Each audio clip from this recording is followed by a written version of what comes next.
The boardroom door clicked shut and the sound seemed to seal the air inside. Silence spread across the room like the calm before a storm, heavy, waiting, inevitable.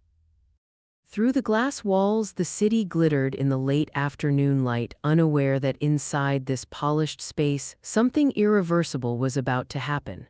I stood at the head of the table. The same spot where his boss used to sit.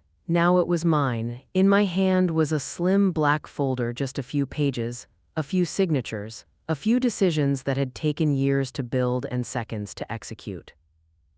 Across from me stood RM, my ex, the man who once told me in this very building, "You're not leadership material, you're too emotional." Funny. Because the only emotion in the room right now was flickering behind his eyes. Shock. His new girlfriend sat beside him, dressed in a sharp designer blazer, posture stiff with borrowed confidence. She probably thought this was another routine meeting, another stage for him to perform on. She probably believed he was the rising star of the company, the hero. I pulled out the chair slowly and sat down. The faint scrape against the marble floor sliced through the silence. "What is this about?" he asked finally, irritation creeping into his voice, the same arrogant tone he used when he dismantled my career to impress her. I smiled. Storms don't scream, they gather. And when they arrive, they don't ask permission. "Mr. RM," I said calmly, opening the folder and aligning the papers with deliberate precision. As the new majority owner of this company, the color drained from his face. "We need to discuss your termination." And just like that, the silence turned into thunder. When people look at that company now, they see polished glass walls, investor confidence, and a sleek brand identity. They don't see the nights I slept under my desk. They don't see the version of me who built it from scratch while he smiled for the cameras. 5 years ago, it was just an idea scribbled inside my old notebook. I had the strategy, the contacts, the market research. RM had charm. He knew how to walk into a room and make people believe something extraordinary was about to happen. We started it together. That's what the world thinks. In reality, I built it. I coded the first prototype myself. I pitched to investors while he handled networking. I negotiated contracts. I drafted the proposals. I managed the first 3 employees when payroll barely cleared. He handled interviews. He handled presentations. He handled credit. At first, I didn't mind. We were in love. Or at least I thought we were. When media articles mentioned him as the visionary founder, I told myself it didn't matter. We were a team. His success was my success. That's what I kept repeating. Until the pattern became obvious. In meetings, he'd interrupt me mid-sentence and rephrase my ideas as his own. Investors would nod at him while I sat there, smiling like a supportive partner instead of the architect. At home, he'd kiss my forehead and say, "You're the brain."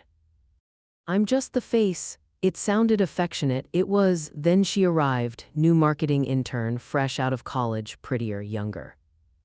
The kind of girl who giggled at his mediocre jokes and looked at him like he invented ambition. He started bringing her into high-level meetings.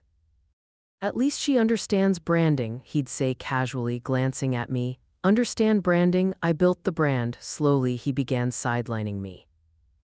I was too technical, too intense, not investor-friendly. One afternoon, I walked into my own office and found her sitting at my desk reviewing a presentation I had created. "Oh," she said sweetly, "RM told me to refine your slides. He thinks they need a softer touch." A softer touch. That night, he didn't come home. The next morning, he showed up to work holding her hand. No announcement, no conversation, just a public display, in front of employees I had hired, in front of a company I had built. When I confronted him privately, he didn't even deny it. "You're brilliant," he said calmly, almost bored, "but you're not inspiring. She brings energy. Investors notice that energy."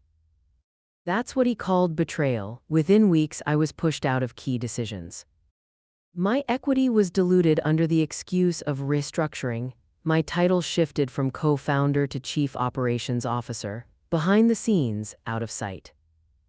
And one day, after a board vote I wasn't even informed about, I was removed entirely. He called it a strategic move. I called it theft. He didn't just replace me with someone prettier and younger. He erased me, or at least he thought he did. The day he fired me, the entire office smelled like fresh paint and expensive perfume. We had just closed a mid-level funding round. Nothing massive, but enough for him to schedule a celebratory town hall meeting. He loved those, loved the spotlight. Loved standing in front of employees and pretending he carried the weight of the company alone.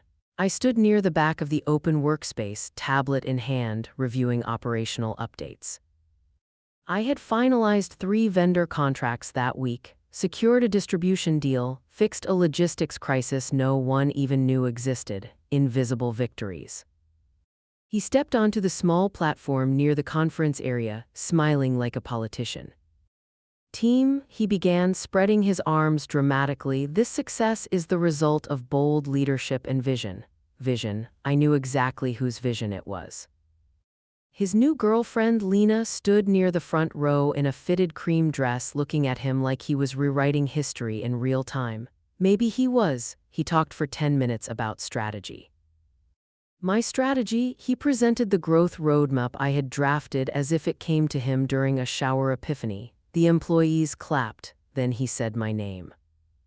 Actually, while we're here, I want to address something important. The room quieted. He gestured for me to come forward. My stomach tightened, but I walked anyway, calm, professional. I had no reason to expect what came next. He placed a hand lightly on my shoulder. The gesture looked affectionate from a distance. It was. I think it's time we talk about evolution, he said smoothly. Companies grow, roles change, and sometimes people don't. A few awkward chuckles. I felt Lena's eyes on me, curious. Almost entertained. While we appreciate everything she's done operationally, he continued, his tone sharpening, this company needs leaders who inspire confidence at the highest level. My chest went cold. I've realized, he said, turning slightly toward Lena, that structure without charisma doesn't scale. Charisma, the room shifted uncomfortably. I've decided to move in a different direction. The words were clean, corporate, sanitized, but the humiliation was raw. Effective immediately, she will be stepping down from all executive responsibilities. Stepping down, he didn't even have the decency to say fired. Murmurs rippled through the staff. Some looked confused, others avoided eye contact. I kept my face neutral. Storm, not earthquake, he leaned closer to the microphone. Let us be honest, he added lightly, like he was sharing an inside joke. Without me, this company wouldn't even exist. There it was. He looked straight at me when he said it. And without strong visionary leadership, he continued, some people are nothing. The word hung in the air. Nothing. I heard Lena laugh softly, just a quick breathy sound, encouragement. He stepped back, satisfied with himself, satisfied with the performance. I could have argued. I could have listed every contract I negotiated, every crisis I resolved. Every sleepless night that kept the company alive while he curated his image. But I didn't, because humiliation, when witnessed, becomes memory, and memory becomes leverage. I handed him my tablet calmly. Of course, I said, my voice steady enough to surprise even me. I hope your charisma handles payroll. A few people smirked before quickly looking down. His jaw tightened, but he had already made his point. Security walked me to my office to collect my things, not because I was dangerous, because optics matter. As I packed my notebooks, my framed degree, my laptop, I could hear the faint sound of celebration resuming outside. Music, applause, her laugh. He thought he had just proven I was nothing without him. He didn't realize something crucial. He had just separated me from the only thing tying me to his shadow. And once I was free, I was unstoppable. The night I got fired, I didn't cry, not because I wasn't hurt, but because tears felt like a luxury. I went home, placed my box of belongings on the kitchen counter, and opened my laptop. While he celebrated with cheap champagne and borrowed applause, I opened spreadsheets. For years, while he played visionary, I played quiet strategist. I had structured my compensation carefully, deferred bonuses, stock options. Silent investments through a holding entity under my mother's maiden name. He thought I was dependent on the company. he never noticed I was quietly building capital outside it. I had savings he didn't know about, I had equity he underestimated, and more importantly, I had relationships. My father had spent 30 years in private equity. I grew up at dinner tables where acquisitions were discussed like weather reports. I learned early that companies aren't emotional, they're vulnerable. Especially when their leadership is distracted by ego. The funding round he bragged about, it came with aggressive growth targets, unrealistic projections, and performance clauses that could trigger penalties if quarterly numbers slipped. And I knew exactly where the operational weaknesses were because I had built them. The first 3 months after my exit, I didn't post online, I didn't defend myself, I didn't chase validation, I analyzed, I pulled public filings, studied investor agreements, watched his interviews. He overpromised constantly. Scale in 12 months, international expansion, doubling revenue, he had charisma, he didn't have infrastructure. Quietly, I began speaking with minority shareholders. People who had once respected my operational discipline. I didn't beg. I presented data, missed timelines, cost overruns, client churn creeping upward. Investors don't care about romance scandals. They care about returns. Meanwhile, my father connected me with a boutique investment group willing to back a strategic acquisition if the numbers justified it. They did. By month 6, the company was bleeding in places only someone who knew its skeleton could detect: high burn rate, marketing overspend, retention issues, and internally. Lena had been promoted into a leadership role she wasn't qualified for, creative direction without analytics discipline. The storm was forming. I created a holding company, structured financing. Negotiated quietly with 2 early investors who were frustrated but hesitant to make noise. I offered them an exit at a premium. They took it. With their shares and my original stake, which he thought was diluted beyond power, I crossed the threshold. Majority, hostile but clean, legal, strategic. When the formal notice was filed, it hit the board like lightning. RM called me 12 times that day. I didn't answer. I was in meetings, real ones, lawyers, advisors, transition specialists. I didn't want revenge built on anger. I wanted control built on structure. The day the acquisition finalized, I walked into the same building I once left with a cardboard box. No security escort this time, just the quiet acknowledgement of ownership. He thought firing me erased me. In reality, it removed the emotional variable. He underestimated 2 things: my discipline and my patience. Buying the company wasn't about proving him wrong, it was about reclaiming what I built, and then deciding who deserved to stay, including him. The day I returned, the office was decorated, gold balloons near the reception desk.